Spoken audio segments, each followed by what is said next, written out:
नहीं रहे प्रणब मुखर्जी। नमस्कार, आप देख रहे हैं खबर फास्ट और आपके साथ मैं हूं कायनात अंसारी।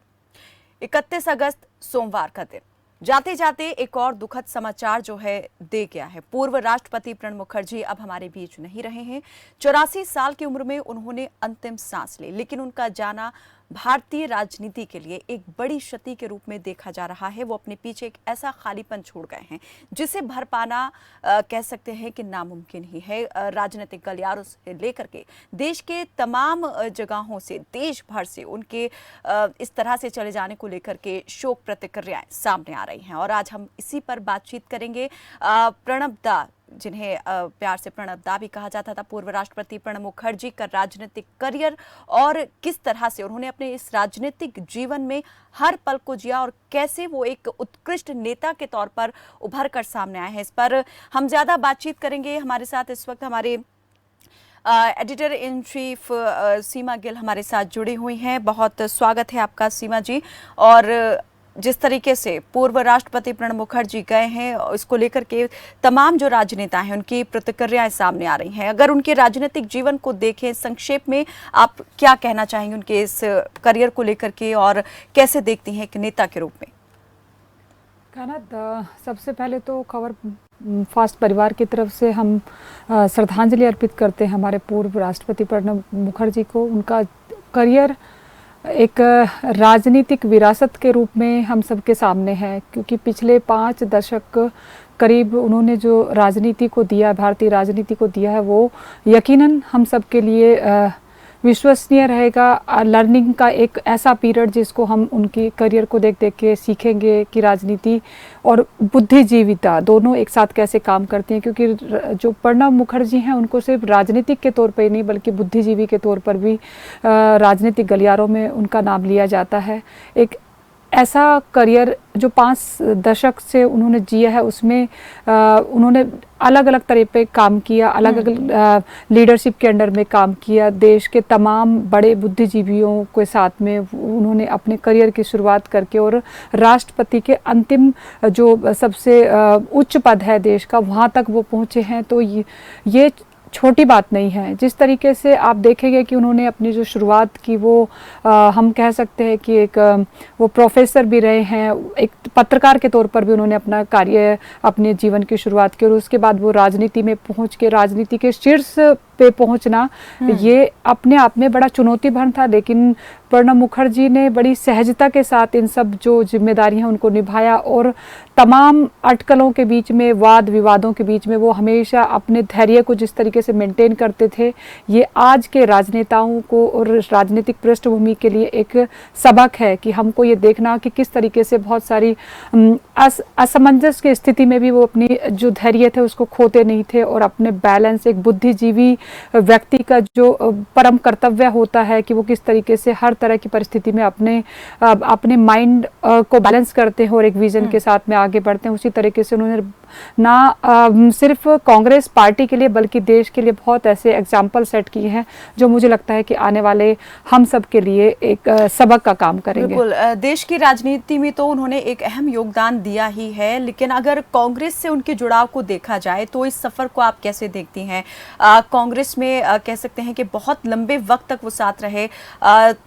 पूर्व प्रधानमंत्री स्वर्गीय इंदिरा गांधी के साथ भी उन्होंने यहाँ पर काम किया है। बहुत करीबी एक जो था जुड़ाव उनका देखा जाता था। तो यहाँ से लेकर जब शुरुआत हुई उनके राजनीतिक करियर की, अब तक जो वो साथ रहे कांग्रेस के, इसमें कहाँ देखती हैं, कब कब उतार चढ़ाव आया और कितना घनिष्ठ एक संबंध था? कायनात, देखिए, प्रणब मुखर्जी का जो राजनीतिक करियर है वो प्रणब मुखर्जी से पहले कांग्रेस के साथ जो जुड़ाव था उनके पिताश्री का था, क्योंकि पिताश्री भी कांग्रेस में ऑलरेडी थे और वो एक बड़े अहम पद पर कांग्रेस में उन्होंने भूमिका निभाई। उसके बाद जब कांग्रेस में प्रणब मुखर्जी आए तो प्रणब मुखर्जी के सामने एक बहुत बड़ी चुनौती थी कि उन्होंने डिफरेंट लीडरशिप के साथ में काम करना था। एक वक्त था जब राजीव गांधी के साथ में एक लॉबी थी, उनके साथ में काम किया। उसके बाद में फिर राजीव गांधी जी का स्वर्गवास होने के बाद में एक नरसिम्हा राव की जो सरकार थी उसमें और एक कांग्रेस वर्सेस नरसिम्हा राव की जो एक लॉबी थी उसके बीच में एक सामंजस्य स्थापित करना, मुझे लगता है वो सबसे बड़ी चुनौती उस वक्त के नेताओं की रही है। लेकिन प्रणब मुखर्जी ने उस वक्त भी अपने जो उनकी जो कार्यशैली है जिसमें उनकी बैलेंस बैलेंसिंग को जो मैं पर्सनली तौर पर देखती हूँ वो बहुत ही कारगर सिद्ध हुई। और उसके बाद में फिर सोनिया गांधी की लीडरशिप में, मनमोहन सिंह की सरकार में एक बड़ा 10 साल का जो करियर था, उसके बीच में तमाम तरह की अटकलें लगी कि एक इस तरह के भी माहौल हुआ। एक वो वक्त भी आया जब इस तरह की बातें होने लगी कि प्रणब मुखर्जी मनमोहन सिंह के अगेंस्ट में एक लॉबी तैयार कर रहे हैं। लेकिन उन सब विपरीत परिस्थितियों में प्रणब मुखर्जी ने हर बार ये अपने जो विरोधी धुर है उसके साथ साथ में जो उनके चाहने वाले हैं उन सबको हमेशा ये मैसेज दिया है कि मैं उन लोगों में से हूँ जो प्लान बनाते हैं, जो खिलाड़ी नहीं है, जो खिलाड़ियों को तैयार करते हैं। वो अपनी रणनीति को बड़े ही सहज तरीके से रखते थे। उसमें कहीं भी आपने देखा होगा कि प्रणब मुखर्जी की जो राजनीतिक करियर है, उनकी पर्सनैलिटी में कहीं भी आक्रामक उस तरह का नहीं था कि वो नेगेटिव अप्रोच लिए हुए। सौम्य, बिल्कुल सौम्य स्वभाव के वो एक व्यक्तित्व के मालिक थे और कभी भी उनका व्यवहार जो है कभी उग्र यहाँ पर होता हुआ दिखाई नहीं दिया है। बने रहिए, आपकी तरफ हम लौटेंगे सीमा जी। इस वक्त हमारे सहयोगी यश खुराना भी न्यूज रूम से हमारे साथ जुड़ गए हैं। यश, आपसे हम जानना चाहेंगे, इस वक्त जो सियासी गलियारा है उसमें शोक की लहर जो है वो छा गई है। शोक संदेश भी यहाँ पर लगातार सामने आ रहे हैं। सोशल मीडिया पर लगातार ट्वीट करके राजनेता जो हैं अपनी प्रतिक्रिया जो है और शोक संदेश प्रकट कर रहे हैं। तो ज़रा बताएं कि अभी जो है क्या परिवार की तरफ से कुछ अपडेट इस मामले में और ज़्यादा जानकारी दी गई है, क्या कुछ और कहा जा रहा है? जी कायनात, आपको बता दें कि परिवार की तरफ से यही जानकारी अभी साझा की गई है कि आखिरकार पूर्व राष्ट्रपति प्रणब मुखर्जी नहीं रहे। उनको बेहद दुख है और सियासी गलियारे में भी देखा जा रहा है अलग अलग नेताओं की तरफ से, प्रधानमंत्री की तरफ से, राष्ट्रपति की तरफ से, पूर्व राष्ट्रपति की तरफ से शोक व्यक्त किया गया है। लेकिन एक किस्सा उनका एक याद आता है जो मैं दर्शकों से साझा करना चाहता हूँ। किस्सा ये है कि एक दिन जब राष्ट्रपति घोड़ी चढ़ने वाले को लेकर जब बात कर रहे थे तो उनकी बहन से उन्होंने अपने कहा था, अन्नापूर्णा बनर्जी से कहा था कि इस आलीशान राष्ट्रपति भवन का आनंद उठाने के लिए वो अगले जन्म में घोड़ा बनना पसंद करेंगे। लेकिन तब उनकी बहन ने उन्हें ये बात कही थी कि इसके लिए तुम्हें अगले जन्म तक रुकना नहीं होगा, बल्कि इसी जन्म में तुमसे इसमें रहने का मौका भी मिलेगा। तो ये किस्सा रहता है, चाहे राजनीतिक गलियारों का किस्सा हो, चाहे उनकी पर्सनल लाइफ हो, तमाम उनका ऐसा जीवन सादगी से भरा हुआ, ईमानदारी से भरा हुआ, वस्तुनिष्ठा की एक उनके अंदर लहर देखने को मिलती थी। तो कहीं ना कहीं एक बहुत, चाहे राजनीतिक गलियारे में उन्होंने अपनी अमिट छाप छोड़ी हो, चाहे कोई सा भी व्यक्ति हो, पर्सनल लाइफ उनकी बहुत अलग रही और उनका राजनीतिक करियर अलग रहा। वो सभी राजनीतिक दलों से ऊपर उठकर एक सोच रखते थे, सभी को मिलजुल कर लेकर चलने वाली सोच उनकी थी। बिल्कुल, यहाँ पर सभी को साथ लेकर चलने वाली उनकी सोच थी। सीमा जी, अगर यहाँ पर हम कांग्रेस की बात करें तो कांग्रेस के लिए, भारतीय राजनीति के लिए तो एक बड़ी क्षति हुई है, लेकिन अगर कांग्रेस के लिए बात करें तो कैसे देख रही हैं उनके इस तरह से चले जाने को? देखिए, काफ़ी लंबे टाइम से कायनात, आपको पता है कि उनकी तबीयत ठीक नहीं थी, लेकिन जिस तरीके से उन्होंने अपनी जो पारिवारिक विरासत थी कांग्रेस के साथ में उसको ट्रांसफ़र कर दिया था। मिस्टर मुखर्जी अपनी बेटी को उन्होंने राजनीति में उतार दिया था और वो कांग्रेस में बहुत अच्छे तरीके से काम करे। तो मुझे लगता है कि वो अपनी विरासत को पहले ही ट्रांसफ़र कर चुके थे। लेकिन अच्छी बात ये है कायनात इसमें कि आपने देखा कि जिस तरीके से यश ने भी बोला कि मुखर्जी साहब की जो एक खासियत थी वो ये थी कि वो अपनी पारिवारिक और जो प्रोफेशनल लाइफ है उसको बिल्कुल अलग रखते थे। जब तक वो राजनीति में थे तो आपने देखा उनके परिवार के लोगों का खलल कहीं भी आपको दिखाई नहीं देगा। लेकिन जब उन्होंने अपनी बेटी को राजनीति में उतारने की बात की और शर्मिष्ठा ने राजनीतिक करियर अपना शुरू किया कांग्रेस के साथ में, उस दिन के बाद में वो independently as a individual person के तौर पर सामने आई। उन्होंने कभी इस तरह की शोबाजी नहीं की या इस तरीके का मैसेज नहीं दिया कि वो प्रणब मुखर्जी की बेटी हैं। तो ये एक शायद प्रणब मुखर्जी की जो पर्सनैलिटी है उसका ही एक रिफ्लेक्शन है कि वो अपने जो राजनीतिक करियर थे उसको कितना बैलेंस रखते थे और अपनी पर्सनल और प्रोफेशनल लाइफ को बिल्कुल अलग रखते थे। और मुझे जहाँ तक लगता है कि उनकी जो 3 पीढ़ियों का जो लगाव है कांग्रेस के साथ में, यकीनन कांग्रेस को ये घड़ी जो है बेहद दुखद है और उनके लिए एक बड़ी क्षति है। लेकिन हमेशा हम सब जानते हैं कि जो भी व्यक्ति दुनिया में आया है उसको जाना है। तो कांग्रेस के लिए भी ये सिर्फ एक जो दिलासा देने की वजह है सिर्फ यही होगी। अदरवाइज तो क्योंकि इस तरह के जो बुद्धिजीवी लोग होते हैं वो भले ही राजनीति में एक्टिव तौर पर ना हो, लेकिन उनकी जो एक्सपीरियंस है और इतना लंबा जो उन्होंने अनुभव जो राजनीति में लिया है, उसका कहीं ना कहीं फ़ायदा बड़ी कांग्रेस पार्टी इस वक्त जब विपक्ष में है तो उनको ज़रूर उनका था। और जब भी कभी कांग्रेस पार्टी कभी इस तरह की सिचुएशन में फंसती है कि उनको समझ में नहीं आता क्या करें, तो तब इस तरह के जो बुद्धिजीवी लोग हैं उनके साथ में आत्म मंथन करते हैं और वो मार्गदर्शक के तौर पर पार्टी को मार्गदर्शन करते हैं। तो यकीनन कांग्रेस के लिए बड़ी क्षति है, बल्कि पूरे देश के लिए बड़ी क्षति है, क्योंकि इस तरह की जो बुद्धिजीवी लोग होते हैं वो देश के लिए एसेट्स होते हैं, हम सब के लिए एसेट्स थे। और उनकी जो हम सब के लिए तरफ से आज जो श्रद्धांजलि होगी यही होगी, उनसे कुछ जीवन से सीखें। उन्होंने जो इस राजनीति को दिया है, उस राजनीति में जो भी लोगों को देखने को मिला, उनके उस जीवन से हम प्रभावित हों, उसको अपने जीवन में उतारने की कोशिश करें। क्योंकि ये बेहद ज़रूरी है आज की डेट में कि हमें बैलेंसिंग कैसे करनी है, क्योंकि प्रोफेशनल राजनीति में आजकल खासकर आप देखेंगे कि लोग बैलेंस नहीं कर पाते, उनको समझ में नहीं आता कि हमें वैचारिक मतभेद को किस तरीके से सामने रखना है। ज़्यादातर आप देख रहे हैं कि आजकल लोग राजनीति में व्यक्तिगत तौर पे मतभेद स्टार्ट कर, तो ये अपने आप में एक बड़ा सबक है प्रणव दा की लाइफ से अगर हम सब लोग लेना चाहें, और खासकर कांग्रेस कि हमको किस तरीके से बैलेंसिंग रखते हुए अपने विजन पर फोकस करना है और आगे जो भी रणनीति हो उसको उस पर खरा उतरने के लिए एक पूरा ब्लूप्रिंट तैयार करें, लेकिन उसमें कहीं भी विचलित ना हो। बिल्कुल, हमारे सहयोगी यश भी हमारे साथ जुड़े हुए हैं। यश, अगर हम प्रणव दा के राजनीतिक जीवन की बात करें, कांग्रेस के साथ उनके संबंधों को लेकर हम बात कर रहे हैं कि मधुर बहुत ज्यादा रहे, बहुत करीबी भी रहे, लेकिन एक वक्त ऐसा भी आया था जब थोड़ी खटास भी इन संबंधों में आई थी। तो हम जरूर ये आपसे जानना चाहेंगे, दर्शकों को भी जरा बताएं विस्तार से कि ये वक्त जो है ये कब इस तरीके से आया और कैसे वापस जो है ये संबंध एक दूसरे से फिर मधुर हुए। जी देखिए, उनका राजनीतिक जो करियर था बहुत विश्वसनीय रहा, बहुत अलहदा रहा। इसमें एक बात का मैं उदाहरण देना चाहता हूं कि उनका किस तरीके से करियर रहा और उनकी खुद की जो पर्सनल लाइफ थी और यहाँ तक कि उनका खुद का जो व्यक्तित्व था वो किस तरह का था। सबसे पहली बात यह है कि कांग्रेस के जितने कार्यकर्ता हैं, नेता हैं, उनको सबसे पहली बात उनको कांग्रेस के प्रति उनकी जो निष्ठा देखी जाती थी, वफादारी देखी जाती थी, जो पार्टी में एक विश्वास पैदा करती थी। वो न केवल विद्वान व्यक्ति थे बल्कि अपनी पार्टी के प्रति इतनी वफादारी और वस्तुनिष्ठा का एक ऐसी बानगी पेश करते थे कि वर्तमान में जो कांग्रेस के भीतर देखने को मिलता है कि तकरार देखने को मिलती है, चाहे कार्यकर्ताओं के बीच में, नेताओं के बीच में, तो सबसे पहली बात तो उनको ये सीखने को मिलना चाहिए। और दूसरी बात ये कि राजनीतिक करियर की बात करें तो सबसे पहली बार 1969 में पहली बार राज्यसभा के सदस्य चुने गए थे। उसके बाद प्रणब मुखर्जी को 1984 में दुनिया के शीर्ष 5 वित्त मंत्रियों की सूची में स्थान भी दिया गया था। इसके बाद बात करें तो जिस तरीके से उनके करियर में लगातार प्रोन्नति हो रही थी, उन्नति हो रही थी, क्योंकि उनका व्यक्तित्व राजनीतिक करियर को लेकर देखिए किस तरीके से मैच खा रहा था, मेल खा रहा था और लगातार उनको तरक्की मिल रही थी। और बात करें प्रधानमंत्री पीवी नरसिम्हा राव के प्रधानमंत्रित्व काल में 1995-96 के दौरान इन्होंने पहली बार विदेश मंत्री का पदभार भी संभाला, दायित्व संभाला।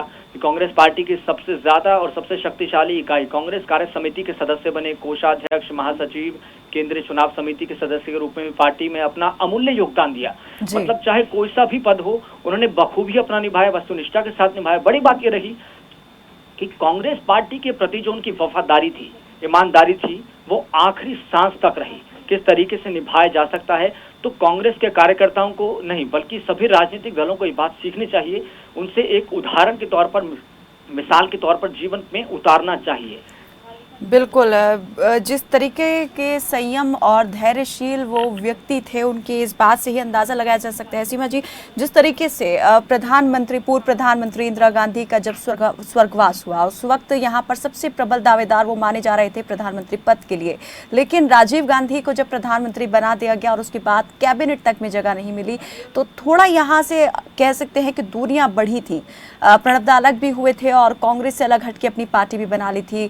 हालांकि 1989 में जब राजीव गांधी के साथ में बातचीत हुई, समझौता हुआ, उसके बाद वापस कांग्रेस के साथ उनके संबंध जो है वो ठीक हुए और उसके बाद में फिर से नरसिम्हा राव की सरकार के अंदर जो है उनका करियर एक बार फिर से ऊपर आना जो है चढ़ाव की तरफ शुरू हो गया था। लेकिन इस बीच हम ये भी बात करें कि वो यहाँ पर वित्त मंत्री भी रहे और रक्षा मंत्रालय भी उन्होंने यहाँ पर संभाला है। साथ में राष्ट्रपति पद तो फिर उनको मिला ही, लेकिन 2 बार यहाँ पर वित्त मंत्री रहे। तो वित्त मंत्री के तौर पर उनके करियर को आप कैसे देख रहे हैं? सबसे खास बात क्या रही, या कुछ विवाद भी देखे आपने यहाँ पर उनके साथ जुड़े रहे? देखिए, सबसे बड़ी बात है कायनात की वित्त मंत्री, क्योंकि मनमोहन सिंह के साथ में मनमोहन सिंह अपने आप में देश के बड़े आर्थिक शास्त्री के रूप में जाने जाते हैं, और उन्होंने जिस तरीके की देश की अर्थशास्त्र को लेकर के नीतियां अपनाई वो अपने आप में काबिल तारीफ है। कई बार विपरीत परिस्थितियों में भी तो ऐसे व्यक्ति के साथ में जो प्रणब दा का जो कॉम्बिनेशन था वो वाकई बहुत गजब था। जब दुनिया भर में आप देखेंगे कि जब दुनिया भर में मंदी का दौर था, पूरी अमेरिका में क्राइसिस था, लेकिन उस वक्त में भी हिंदुस्तान की जो अर्थव्यवस्था था वो बैलेंस किए हुए थी। अपने आप में बड़ा एग्जाम्पल है कि जब आपकी समझ परिपक्व होती है और आप देश में रूट तक जुड़े होते हैं, क्योंकि प्रणब दा इस तरह के नेता थे जो जमीनी नेता थे, जो जमीन तक जुड़े हुए थे। बुद्धिजीवी होने के साथ साथ उनको आम आदमी की पर पकड़ थी। उनको पता था कि देश की जो अर्थव्यवस्था है वो एक आम आदमी के पॉइंट ऑफ व्यू से किस तरीके से काम करती है और उस पर किस तरीके से इम्पैक्ट डालती है। तो उस सबको बैलेंस करना ये बड़ी चुनौती थी, क्योंकि इतने बड़े देश में जहाँ पर इतनी बड़ी जनसंख्या हो, उन सब के बीच में आपकी अर्थव्यवस्था को बैलेंस करना ये छोटी बात नहीं है। लेकिन उन सब के बावजूद भी जब भी ज़रूरत पड़ी, प्रणब दा ने अपने तरीके से उस चीज़ को बैलेंस करने की कोशिश की। और जो इकोनॉमी का जो बैलेंस है, हम हिंदुस्तान में जो सबसे बड़ा चैलेंज किसी भी अर्थशास्त्री के सामने होता वो उनके सामने भी था, कि एक जो रूरल अर्थव्यवस्था है और जो ग्लोबल अर्थव्यवस्था, उन सब के बीच में कैसे संयम स्थापित किया जाए, बैलेंस किया जाए, वो प्रणब दा ने पूरी कोशिश की। और मुझे लगता है कि एक अच्छा एग्जाम्पल देश के सामने रखा उन्होंने। एक आर्थिक कई ऐसे सुधार किए जो देश को आगे लेके गए। तो मुझे ऐसे लगता है कि उन बड़े गिने चुने लोगों में से प्रणब दा का नाम लिया जाएगा देश में, जिन्होंने राजनीतिक तौर पर और आर्थिक तौर पर, सामाजिक तौर पर देश में बड़े बदलाव किए, और उन बदलाव को बड़े सोच समझ के एक रणनीति के तहत सामने रखा और उसको इम्प्लीमेंट किया। जब वो सांसद रहे तो उनको सर्वश्रेष्ठ सांसद भी यहाँ पर चुना गया था। तो नेता के तौर पर आप देखते हैं कि बहुत उत्कृष्ट उन्होंने यहाँ पर काम किया, या फिर जब महामहिम बने, हालांकि इस शब्द से उन्हें ऐतराज़ था, महामहिम शब्द को लेकर उन्होंने ऐतराज़ जताया था। जब राष्ट्रपति बने, बतौर राष्ट्रपति उन्होंने जो है बेहद उम्दा काम किया। बिल्कुल, देखिए, प्रणब मुखर्जी को जब राष्ट्रपति बनाया गया तो ये ऐसे लग रहा था कि उससे पहले की जो प्रोसेस है आप उसको थोड़ा सा जानने की कोशिश कीजिए। कि जब मनमोहन सिंह की सरकार थी, मनमोहन सिंह की सरकार में उनके मंत्रालय में एक बार एक हैपेंस ऐसी हुई कि उनको इंफॉर्मेशन मिली कि स्काइप कैम उनके ऑफिस में लगाए गए, उनकी इंटेलिजेंसी हो रही है। लेकिन सबको लग रहा था कि अब प्रणब मुखर्जी कुछ ऐसा बोलेंगे जो कांग्रेस के अगेंस्ट में होगा, या कहीं ना कहीं 1-2 गुटों में बढ़ जाएगी। लेकिन उस वक्त में जिस तरीके से उन्होंने बैलेंस किया, उसके बाद सिचुएशन डिफरेंट हो गई। और उसके बाद जब प्रणब मुखर्जी को राष्ट्रपति बनाया गया तो किसी को ये यकीन नहीं था, क्योंकि वो राजनीति में इतने पूरी तरीके से एक्टिव थे और कांग्रेस पार्टी के वो उन बड़े पिलर में माने जाते थे जो आइडियोलॉजिकली पार्टी को लीड करते थे एक तरह से। कि तो उनको राष्ट्रपति, हमारे यहाँ पर देश में जो आप देखेंगे परसेप्शन इस तरह की बनी होती है कि कई बार जब आपको राजनीतिक करियर को ओवर करना होता है तो आप राष्ट्रपति बन जाते हैं। लेकिन प्रणब राष्ट्रपति बनने के बावजूद भी उन्होंने जिस तरीके से एक्टिव पार्टिसिपेशन किया देश की राजनीति में, और जिस तरीके से कई बार ऐसी सिचुएशन आई कि जब उनको लगा कि उनको पार्टी से ऊपर उठ के डिसीजन लेने हैं, तो उन्होंने कई बार ऐसे एग्जाम्पल सेट किए कि हाँ, जब आप राष्ट्रपति के पद पर आ जाते हैं तो वो आपके देश बड़ा होता है, संविधान बड़ा होता है, पार्टी छोटी हो जाती है। तो उन्होंने ज़्यादातर मतलब हमने पर्सनल तौर पर आप देखेंगे कि अपने राजनीतिक करियर को बड़ा बैलेंस रखा है। क्योंकि भारतीय राजनीति में जहाँ पर इतनी वैरायटी हो, आपका कल्चरली, भाषा के तौर पर, ज्योग्राफिकली, उन सब के बीच में आप तमाम तरह की राजनीति में आपको अप एंड डाउन करने पड़ते हैं। कई बार सिचुएशंस ऐसी होती हैं जो बिल्कुल आपके विपरीत होती हैं, और कई बार आपको ऐसी क्योंकि जनरल ऐसी अवधारणा है कि राजनीति में कि आपको ड्यूअल स्टैंडर्ड रखने पड़ते हैं। लेकिन उन ड्यूअल स्टैंडर्ड के बीच में भी आप अगर अपने आप को अपर लेवल पर रखते हैं, अपनी अपनी गरिमा को नीचे नहीं गिरने देते। ये अपने आप में बड़ा चैलेंजिंग होता है किसी भी नेता के लिए।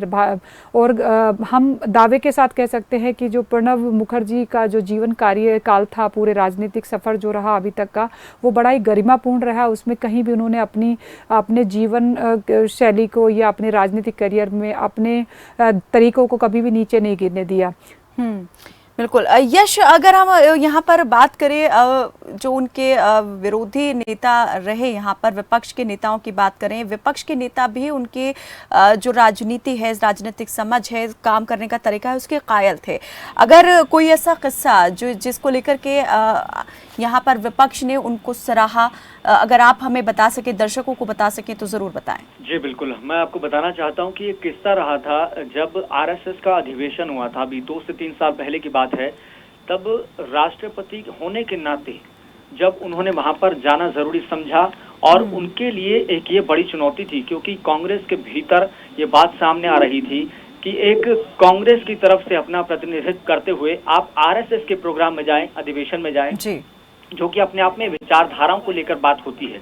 तो ऐसे में कहीं ना कहीं बहुत बड़े सवाल तब उठ रहे थे, लेकिन उन्होंने आरएसएस के उस निमंत्रण को स्वीकारा, और वह आरएसएस के अधिवेशन में जाकर उन्होंने ये साबित करके दिखाया कि बतौर राजनीतिक नेता होने के नाते, राष्ट्रपति होने के नाते, वह सभी राजनीतिक दलों की विचारधारा से ऊपर उठकर सभी राजनीतिक दलों को एक साथ लेकर पूरे देश में उन्होंने ये संदेश दिया था कि यहाँ पर विचारधारा मायने नहीं रखती, यहाँ पर आपसी संबंध और व्यक्तिगत तौर पर जो संबंध होते हैं, उस निमंत्रण को ये स्वीकार कर पूरे देश के सामने, सभी राजनीतिक दलों के सामने ये एक मैसेज दिया था, संदेश दिया था कि यहाँ पर विचारधारा मायने नहीं रखती, यहाँ पर अपने व्यक्तिगत संबंध, चाहे वह किसी भी आमंत्रण को उन्होंने स्वीकारा। एक बड़ा उन्होंने संदेश सभी राजनीतिक दलों के सामने दिया था। हालांकि तब कांग्रेस के भीतर इस बात को लेकर सवालिया निशान खड़े हो रहे थे कि विचारधारा तो नहीं मिलती है, लेकिन फिर आपने इस बात को स्वीकारा, क्यों? आरएसएस जैसे एक अपना विचारधारा है उसकी, आपने इस बात को क्यों स्वीकारा? लेकिन उन्होंने आमंत्रण को स्वीकार किया, वह वहां पर गए,